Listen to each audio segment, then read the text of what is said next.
Hello everyone, कैसे हो आप सब। एक बार पुनः स्वागत है आप सभी का हमारे अपने YouTube channel Shiv coaching classes पर। उम्मीद करता हूं आप सभी मस्त होंगे, बेहतर होंगे, आप सभी की पढ़ाई भी अच्छे से चल रही होगी। तो आज की इस वीडियो में हम स्टार्ट करने वाले हैं चैप्टर 3 और चैप्टर 3 हमारा है जनन स्वास्थ्य यानी कि रिप्रोडक्टिव हेल्थ। तो इस चैप्टर में आज की इस वीडियो में हम सबसे पहला जो हमारा लेक्चर है इसमें हम देखेंगे एमनियोसिंटेसिस क्या होती है। ठीक, तो एमनियोसिंटेसिस के बारे में पूरा का पूरा डिटेल में डिस्कस करने वाले हैं। ठीक, तो एमनियोसिंथेसिस ये हमारा पहला लेक्चर है इस चैप्टर का। इसके बाद हम और कई सारे टॉपिक को कवर करने वाले हैं। तो सबसे पहले आज की इस वीडियो में हम समझते हैं एमनियोसिंथेसिस क्या होता है। ये आपके पेपर के पॉइंट ऑफ व्यू से काफी इंपोर्टेंट क्वेश्चन है। सबसे पहले ये आप इसमें इंपोर्टेंट क्वेश्चन लगा लीजिए क्योंकि ये अक्सर आपके एग्जाम में पूछा जाता है। तो सबसे पहले हम समझते हैं कि एमनियोसिंथेसिस है क्या। तो एमनियोसिंथेसिस एक्चुअल में होती क्या है। यह भ्रूण के परीक्षण करने की एक तकनीक होती है। मतलब कोई भी भ्रूण जो कि गर्भाशय के अंदर विकसित हो रहा होता है उसका अगर हमको परीक्षण करना है तो हम उसके लिए इस एमनियोसिंथेसिस विधि का प्रयोग करते हैं। मतलब एक ऐसी विधि जिसका उपयोग करके हम किसी भी भ्रूण के बारे में कई सारी बीमारियों को पता लगा सकते हैं। ऐसी ही विधि को हम बोलते हैं एमनियोसिंथेसिस। तो एमनियोसिंथेसिस क्या है, यह भ्रूण के परीक्षण करने की क्या होती है, एक तकनीक होती है। और इस तकनीक में हम क्या करते हैं, इस तकनीक में एक सर्जिकल सुई के माध्यम से, एक सुई होती है जैसे सिरिंज आप लोगों को पता है, तो सर्जिकल सुई यानी कि जो सिरिंज होती है एक विशेष प्रकार की, उसी को हम बोलते हैं सर्जिकल सुई। तो सर्जिकल सुई के माध्यम से हम क्या करते हैं कि मादा के गर्भाशय में, किसी भी फीमेल की गर्भाशय में जो एमनियोटिक द्रव होता है, कौन सा द्रव, एमनियोटिक द्रव। ठीक, एमनियोटिक द्रव ये क्या करता है, किसी भी शिशु को आघातों या धक्कों से बचाता है। ठीक है, तो आपको यह भी याद रखना है कि एमनियोटिक द्रव का काम क्या है, आघातों से रक्षा करना। तो जो शिशु डेवलप हो रहा होता है गर्भाशय या यूट्रस के अंदर, उसको आघातों से सुरक्षा कौन प्रोवाइड करता है, तो यही एमनियोटिक द्रव जो कि भ्रूण के चारों तरफ जो है पाया जाता है। ठीक, तो इस विधि में हम करते क्या है, एक सर्जिकल सुई के माध्यम से हम क्या करते हैं कि मादा के गर्भाशय से एमनियोटिक द्रव को बाहर निकालते हैं और फिर इसी एमनियोटिक द्रव को हम क्या करते हैं, इसी एमनियोटिक द्रव में उपस्थित जो भ्रूणीय कोशिका होती है, तो उस भ्रूणीय कोशिका का हम क्या करते हैं, संवर्धन करते हैं। और संवर्धन करने के पश्चात कई सारी बीमारियों का भी पता लगा सकते हैं और आपको याद रखना है कि कई सारे अन्य रोगों का भी पता लगा सकते हैं और भ्रूण के लिंग का भी हम पता लगा सकते हैं। ठीक, तो ये सारी चीजें हैं एमनियोसिंथेसिस में। आपको सबसे पहले बस इतना ही समझना है कि एमनियोसिंथेसिस जो है भ्रूण परीक्षण की एक तकनीक है। इस विधि के द्वारा हम क्या करते हैं, किसी भी भ्रूण का परीक्षण कर सकते हैं, उसका टेस्ट कर सकते हैं और उसके अंदर उपस्थित जो भी बीमारियां हैं उसका हम पता लगा सकते हैं। या इसके अलावा आपको यह भी याद रखना है कि हम गुणसूत्र के लिंग का भी पता लगा सकते हैं। ठीक है, कि होने वाली संतान जो है वो फीमेल होगी कि मेल होगी, लड़का होगा कि लड़की होगी, इसका भी पता जो है एमनियोसिंथेसिस विधि के माध्यम से लगाया जा सकता है। तो सिंपल सी बात हमने क्या बताया कि एमनियोसिंथेसिस एक ऐसी विधि होती है जिस विधि में हम किसी भी भ्रूण का टेस्ट कर सकते हैं, उसका हम परीक्षण कर सकते हैं। तो इस विधि में होता क्या है, इस विधि में आपको याद रखना है कि एक सर्जिकल सुई होती है, एक विशेष प्रकार की सुई होती है और जिस सुई को हम बोलते हैं क्या, सर्जिकल सुई। तो ये एक प्रकार की सर्जिकल सुई होती है। क्या होती है, ये एक विशेष प्रकार की सुई होती है जिसको हम बोलते हैं सर्जिकल सुई। क्या बोलते हैं, जिसको हम बोलते हैं सर्जिकल सुई। तो ये जो सर्जिकल सुई होती है, इस सर्जिकल सुई के माध्यम से हम क्या करते हैं, भ्रूण के चारों तरफ एक द्रव उपस्थित होता है। मादा के गर्भाशय में क्या होता है, भ्रूण जो डेवलपमेंट हो रहा होता है जिसका, तो ये मान लीजिए क्या है, ये देख सकते हैं आप लोग, ये क्या है, ये यूट्रस यानी कि गर्भाशय है। ये क्या है, गर्भाशय है।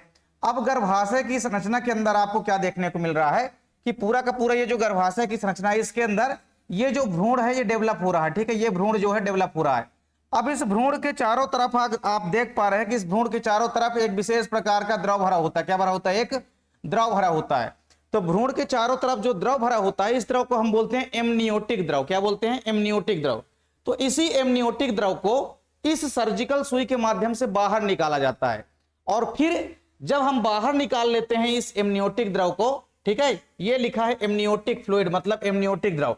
तो इस एमनियोटिक फ्लूइड यानी एमनियोटिक द्रव को हम सर्जिकल सुई के माध्यम से बाहर निकाल लेते हैं और बाहर निकालने के पश्चात हम क्या करते हैं, इस एमनियोटिक द्रव का परीक्षण करते हैं और इसी एमनियोटिक द्रव का परीक्षण करने के पश्चात हम कई अलग अलग प्रकार की बीमारियों का पता भी लगा सकते हैं। ठीक है, तो सिंपल सी विधि है जिसको हम बोलते हैं एमनियोसिंथेसिस। इस विधि में किसी भी भ्रूण का हम परीक्षण कर सकते हैं, उसका टेस्ट कर सकते हैं। ठीक है। तो इसमें आपको करना क्या है कि एक सर्जिकल सुई लेना पड़ता है। उस सर्जिकल सुई के माध्यम से क्या करते हैं कि जो भ्रूण विकसित हो रहा होता है उसके चारों तरफ से एक द्रव निकालते हैं जिसको बोलते हैं एमनियोटिक द्रव, और उस एमनियोटिक द्रव का हम क्या करते हैं फिर परीक्षण करते हैं, और इस एमनियोटिक द्रव का परीक्षण करने के पश्चात हम कई अलग अलग बीमारियों का भी पता लगा सकते हैं। तो किसी भी भ्रूण के अंदर जो विकसित हो रहा होता है उसके अंदर कौन कौन सी बीमारियां हैं इसका भी हम पता लगा सकते हैं। तो कौन कौन सी बीमारियों का हम पता लगा सकते हैं, थोड़ा सा आपको ये चीज भी यहाँ पे ध्यान में देना है, ठीक। तो सबसे पहले आपको याद रखना है कि अगर कोई उपापचयी अनियमितताएं हैं, ठीक है, अगर कोई उपापचयी अनियमितताएं हैं, ठीक है, उपापचयी अनियमितताएं हैं तो उसका हम पता लगा सकते हैं। अगर कोई उपापचयी अनियमितताएं हैं तो इसका हम पता लगा सकते हैं, ठीक है। तो बॉडी के अंदर उपापचयी अनियमितताओं का मतलब क्या है कि हमारे बॉडी के अंदर जो भी रासायनिक अभिक्रियाएं होती रहती है उन्हीं को हम बोलते हैं उपापचय। तो उन रासायनिक अभिक्रियाओं में अगर कहीं भी डिस्टर्ब होता है कुछ, या पोषक पदार्थों वगैरह की कमी होती है तो उससे उपापचयी अनियमितताओं से संबंधित कई रोग उत्पन्न हो सकते हैं। जैसे क्रिटेनिज्म हो गया, क्रिटेनिज्म आप लोग पढ़े होंगे, ठीक है, और एल्केप्टोन्यूरिया हो गया। तो ये आदि कई सारे ऐसे रोग हैं जिनका हम पता लगा सकते हैं इस विधि के माध्यम से, ठीक। अब इसके बाद हम क्या दूसरी चीज क्या पता लगा सकते हैं, इसके बाद हम पता लगा सकते हैं गुणसूत्रीय असामान्यताओं की। अगर मान लीजिए गुणसूत्रों की संख्या में, जैसे ओवरऑल आप देखेंगे कि किसी भी मानव में 23 जोड़े गुणसूत्र पाए जाते हैं किसी एक कोशिका में, तो 23 जोड़े गुणसूत्र मतलब 46 गुणसूत्र एक कोशिका के अंदर होते हैं। तो उसमें से जो 22 जोड़े गुणसूत्र होते हैं वो क्या होते हैं, एक समान होते हैं, जिनको हम बोलते हैं ऑटोसोम।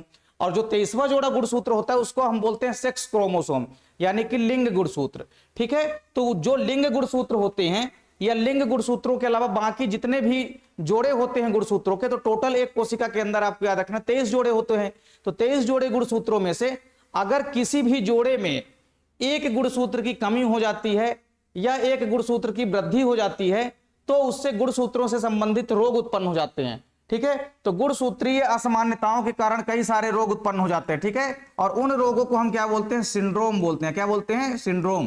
तो अगर भैया गुणसूत्रों की संख्या में टोटल हमने क्या कहा कि एक कोशिका के अंदर कितने 23 जोड़े गुणसूत्र पाए जाते हैं, कितने जोड़े 23 जोड़े गुणसूत्र पाए जाते हैं। तो इन 23 जोड़ों में से अगर किसी भी जोड़े में, आपको याद रखना है 23 जोड़े में से अगर किसी भी जोड़े में गुणसूत्रों की संख्या में कमी हो जाती है या कि वृद्धि हो जाती है तो उससे रोग हो जाते हैं, और उन रोगों को हम क्या बोलते हैं, सिंड्रोम, ठीक है। सिंड्रोम आपको याद रखना है, गुणसूत्रों की कमी या अधिकता से होने वाले जो रोग होते हैं उनको हम सिंड्रोम बोलते हैं, और ये सिंड्रोम कई अलग अलग प्रकार के होते हैं। तो अगर कोई गुणसूत्रीय समस्या रोग है, गुणसूत्रीय संबंधित समस्या या रोग है, तो उसका भी हम भ्रूणीय अवस्था में ही पता लगा सकते हैं एमनियोसिंथेसिस विधि के माध्यम से, ठीक है। तो गुणसूत्रीय असामान्यताओं के कारण जो रोग उत्पन्न होते हैं उसको हम सिंड्रोम बोलते हैं। तो कौन कौन से सिंड्रोम होते हैं, तो जैसे आप एग्जांपल के तौर पे लिख सकते हैं, टर्नर सिंड्रोम हो गया, ठीक है, टर्नर सिंड्रोम हो गया, फिर पटाऊ सिंड्रोम होता है, ठीक है, पटाऊ सिंड्रोम हो गया। इसके अलावा एडवर्ड सिंड्रोम हो गया, कौन सा सिंड्रोम हो गया, एडवर्ड सिंड्रोम हो गया। इसके अलावा डाउन्स सिंड्रोम हो गया।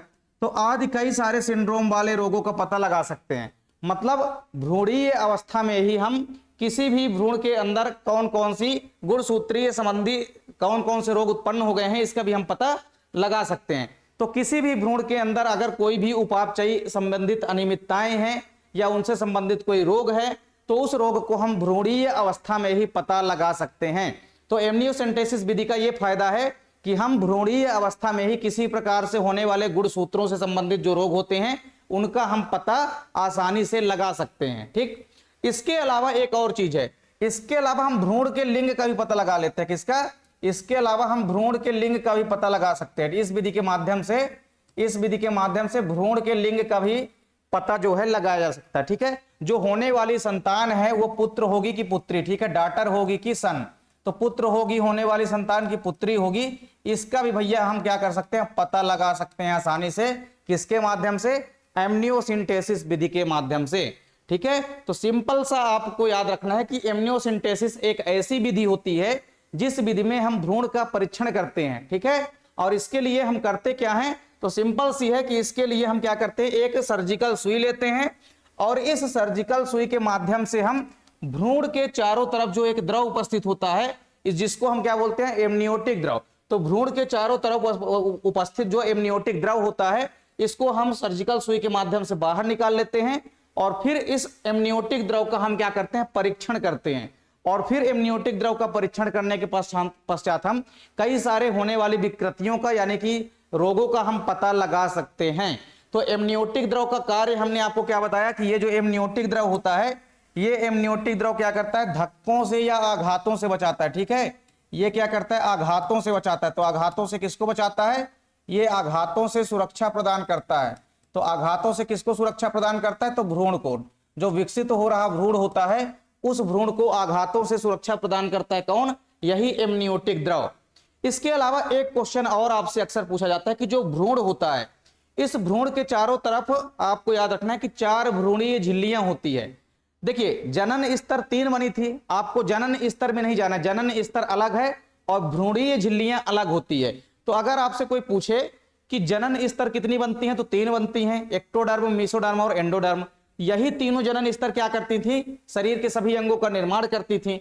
लेकिन इसके अलावा एक क्वेश्चन अक्सर आपके एग्जाम में पाया जाता है, पूछा जाता है कि जो मानव है, ठीक है, तो मानव में भ्रूणीय झिल्लियों की संख्या कितनी होती है। ठीक है, ये क्वेश्चन अक्सर पूछा जाता है कि मानव में, किसी भी मानव में जो भ्रूणीय झिल्लियों की संख्या होती है, ठीक है, मानव में जो भ्रूणीय झिल्लियों की संख्या होती है तो कितनी होती है। ठीक है, मानव में भ्रूणीय झिल्लियों की संख्या, तो मानव में भ्रूणीय झिल्लियों की संख्या आपको याद रखना है कितनी होती है, 4 होती है। कितनी होती है, मानव में भ्रूणीय झिल्लियों की संख्या आपको याद रखना है 4 होती है। कितनी होती है, 4। कौन कौन सी भ्रूणीय झिल्लियां होती है, तो ये भी आपको याद रखना है। तो चारों भ्रूणीय झिल्लियां आपको याद रखना है, एमनियोन, कैरियोन, यॉर्क सैक और एलेंटाइस। तो ये 4 भ्रूणीय झिल्लियां होती है। ठीक है, इसके नाम तो नहीं पूछे जाते हैं, लेकिन आपको ये याद रखना है कि भ्रूणीय झिल्लियों की संख्या कितनी होती है, तो भ्रूणीय झिल्लियों की संख्या कितनी होती है, 4 होती है। ठीक है, और एमनियोटिक द्रव का काम क्या है, तो जो विकसित हो रहा भ्रूण होता है उसको आघातों से सुरक्षा प्रदान करना, ये किसका काम है, एमनियोटिक द्रव का। तो ये एमनियोसिंथेसिस आपका कंप्लीट हो चुका है। इसके माध्यम से हम कई अलग अलग रोगों का पता लगा सकते हैं। अगर गुणसूत्रों से संबंधित कोई रोग हो रहा है तो उसका हम भ्रूणीय अवस्था में ही पता लगा सकते हैं। और इसके अलावा अगर होने वाला लिंग जो है उसका भी पता लगा सकते हैं, होने वाला जो संतान है वो पुत्र होगा कि पुत्री होगा, इस चीज का भी पता हम लगा सकते हैं भ्रूणीय अवस्था में ही। तो किस विधि के माध्यम से, तो एमनियोसिंथेसिस विधि के माध्यम से हम पता लगाते हैं। ठीक है, तो आप लोग डायग्राम का भी स्क्रीनशॉट अगर लेना चाहते हैं तो ले सकते हैं। इसके अलावा आप लोग एमनियोसिंथेसिस का भी आप लोग जल्दी से स्क्रीनशॉट ले सकते हैं। तो उम्मीद करता हूं कि वीडियो आपको पसंद आई होगी। वीडियो अगर आप लोगों को अच्छी लगे तो आप लोग लाइक कमेंट जरूर करें। साथ ही साथ अपने दोस्तों के बीच भी आप लोग ज्यादा से ज्यादा वीडियो को शेयर करें। और अगर आप लोग चैनल पे नए हैं तो चैनल को सब्सक्राइब जरूर कर लीजिए। साथ ही साथ बेल आइकन भी प्रेस कर लीजिए ताकि वीडियो की नोटिफिकेशन भी आपको मिलती रहे।